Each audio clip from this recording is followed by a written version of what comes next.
Gather round, PureSkill family. This is your boy Sharif, and I'm back at it with another video. All right, let's get into it. I got my notepad, and today we have some important discussions to talk about. We have a little bit of intellectual brain teasing that we have to get into. We have some, how should I say, thought-provoking subjects at matter today, right? Okay. So a few weeks ago, I came across a couple videos, right? And I realized they was talking about the fact that a few shows that was precious to my childhood was coming back. Phineas and Ferb is coming back June 5th. Now, mind you, I have nothing to do with Disney Channel. They're not having me make this video. I'm just talking about it because I noticed it and I cared about that show, right? So I come across the video, I'm all excited. I'm like, wow, they're coming out with some good stuff. This looks like it's gonna look pretty much the same from back when I was a child. I'm excited, right? Then I found out even before June 5th, Rick and Morty's coming back. Now, Rick and Morty had went out, and I was kind of like, dang, I wanted Rick and Morty to come back. Rick and Morty was a really good show.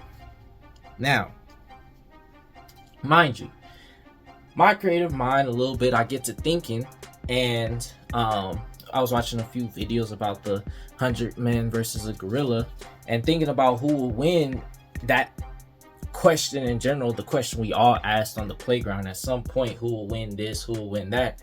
I got to thinking, who would win in a battle to the death, Rick and Morty or Phineas and Ferb? Now, mind you, I know what we're all asking. I already know it. I already know what we're all saying. So just let's get it out the way. Aren't Phineas and Ferb a little bit young to be fighting Rick and Morty? Rick Sanchez, the Rick Sanchez? Yes, we are. The rules have to be set from the beginning. Rules would be the battle doesn't end until both a full team either dies on one side. Now, Rick and Morty, the teams would be 3v2, kind of unfair or whatever you guys want to call it. It's a 3v2. We're gonna give Phineas and Ferb side, Phineas, Ferb, and Perry the Platypus. We're gonna give Rick and Morty. So it's a 3v2 battle to the death. And I had got really thinking about it, and I had to ask a couple of my friends. And my original opinion, of course, is the fact that Rick and Morty win. Now, my original opinion was that Rick and Morty win, but at the same time, I thought about it and I said I wanted to get other people's opinions, and other people was chiming in. I had a couple of friends that said that Phineas and Ferb would win. I had some more friends that said that Rick and Morty would win.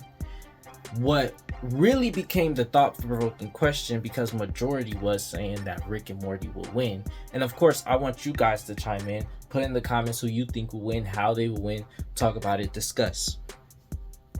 So some of my friends, they was talking about it will be a landslide. Rick and Morty demolish Phineas and Ferb.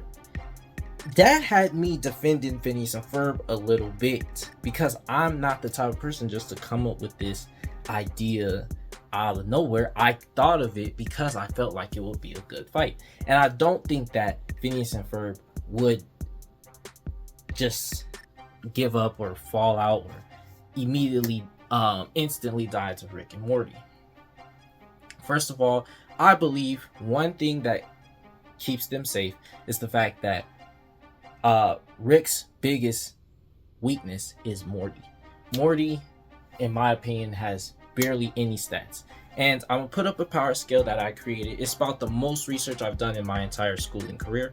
I took a long time discussing and thinking about these stats that I put together right here. So here are the stats, and I'm gonna talk about Rick and Morty's side first. So on Rick and Morty's side, we're comparing brains, we're comparing combat skills, and we're comparing building skills, engineering skills, I should say, creativity, and whatnot. As you can see on Rick and Morty's side, I gave Rick all the highest of stats. I gave brains to Morty a small amount of brains because he's hanging out and traveling with Rich Sanchez. He has to figure out something. He has to have a little bit of knowledge. He has to have a little bit of whatnot, but I didn't give him too much. I gave him combat skills a little bit because you do see Rick and Morty get some kills here and there in the show, and you see him have a survival instinct. He has a survival instinct. Whenever he's almost about, he kind of like pulls through. A lot of Rick's efforts, though, I do believe go into saving Morty all the time, and then building.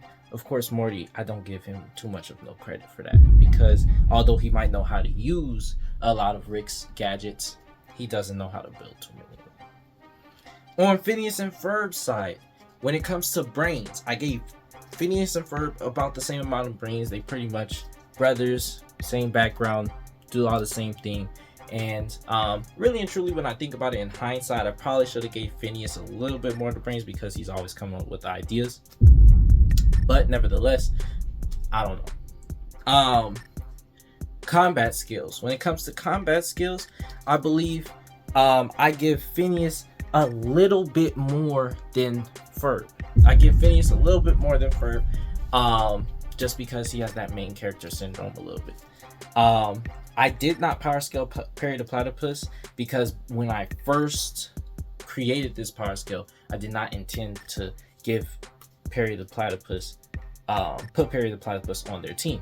But that does speak highly to Rick and Morty's side, because when it comes to the idea of Rick and Morty, the fact that I needed to add Perry the Platypus to them to kind of even the match out, I believe is kudos to Rick and Morty. And when it comes to building skills, I do believe that Ferb has more of the building skills, although I put Phineas high as well. Ferb, I just see him working more often, and because Phineas has that main character energy, he kind of slacks off sometimes. Sorry, no, it's 3 miles in that direction. Ferb, why don't you stay and finish the ship? Isabella, want to come and help me find meat? But nevertheless, what I will say is one thing I always noticed is that Rick sometimes can build something on the spot, but at the same time, most of the time, Rick builds his things over time. Phineas and Ferb, everything they've ever built has been in an afternoon and something new the next day. So they have durability and they have speed on their side. Another thing, just for memory of childhood, I remembered a few gadgets that they built. They make time travel. They also have dimensional travel as well, like Rick and Morty has. They also created a supercomputer that basically can tell the future, if you guys remember that episode. They have a lot of things under their belt. So when my friends was saying that Rick and Morty would demolish Phineas and Ferb, I didn't think so. I really just don't think that it's a landslide of a win. Now, what I did remember from Rick and Morty's that kind of changed my mind is the fact that there was an episode where Rick introduced the technology that he called a deterrent. He was in the Oval Office and he was arguing with the president for Morty to get a selfie from him. Now, that deterrent literally killed people just by tapping Rick. Literally, just to touch him, you die. Just to try and attempt to kill him, you die. So that changed my mind originally to agree with my friends when they were saying it was an instant kill. The only reason I would go back on that opinion is the fact that Rick doesn't use that technology all the time. They didn't explain why, but if it's such a good technology, I would imagine that that would be something he would use all of the time. So for whatever reason he doesn't, I'm put him in a scenario where he's not using that technology in this battle, because literally that's the only episode I've seen him use that technology. But if he was to use that technology, it kind of is a mock for Phineas and Ferb. Wubba lubba dub dub. So I, of course, I can't make this episode happen. I wish it could. But I want to hear you guys' comments in the comment section. I want to hear what you guys are thinking about when it comes to Rick and Morty versus Phineas and Ferb. And then on top of that, I just want to spit a few things about the art piece. So I, of course, it's my art channel, had to put an art piece behind this idea of mine, and I just showed them falling through the sky. One of the things I want to kind of notice is the fact that their art styles was actually very, very similar. Of course, there was a few differences. I noticed when it comes to shading, Rick and Morty has more color in their color palettes, whereas Phineas and Ferb are a little bit flat colors and whatnot. And I also noticed that the fact that Rick and Morty's backgrounds was more detailed than theirs, and then just other subtle differences, like how Phineas and Ferb made their eyes versus how Rick and Morty made their eyes. All those types of details. But I tried to capture each person's personality in this picture. Of course, I have Rick smiling, because we all know that Rick, no matter how hard or how difficult the challenge is, however, Rick just enjoys the challenge. Rick just enjoys the battle. He's that type of guy. And then on top of that, I have Morty being beat by Ferb, because Morty's stats are so low. I really feel like in a battle to the death, Rick's biggest weakness is going to be him. He's going to be trying to keep Morty alive. He doesn't want his grandson to die. He eventually, when the rubber meets the road, doesn't care if Morty dies, because Rick has the ideology that he can go to any other universe and get a new Morty all the time, whatever he wants. I get that, but he's always saving Rick. I mean, he's always saving Morty, and I feel like that's where most of his efforts are going to be put. I drew Ferb beating him, because that was the first matchup I had thought about in my mind when I created this image. I was like, okay, who will fight who? And I first thought Morty and Ferb, they fight. So I have Ferb knocking him out. I have Perry the Platypus in there. I felt like he would get a few scars, but I really feel when it comes to combat, Perry the Platypus is going to be carrying their team. I do still overall feel like to the death Rick and Morty win, but Rick is going to be carrying that team. Perry's going to be carrying their Phineas and Ferb's team, and Perry's probably going to be the last one to die.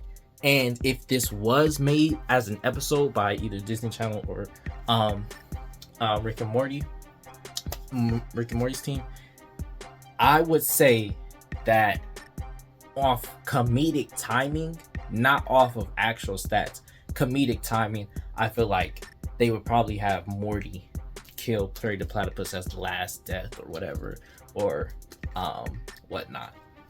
But that's just my take on the opinion. I'm not like a full death battle power scaling researcher. That's not my niche, but I had this great idea and I wanted to share the idea with you guys, share the art piece with you guys, and I want to see what you guys think about the topic. I want you guys to comment in the comment section, give it a like, subscribe, and I'll see y'all in the next video.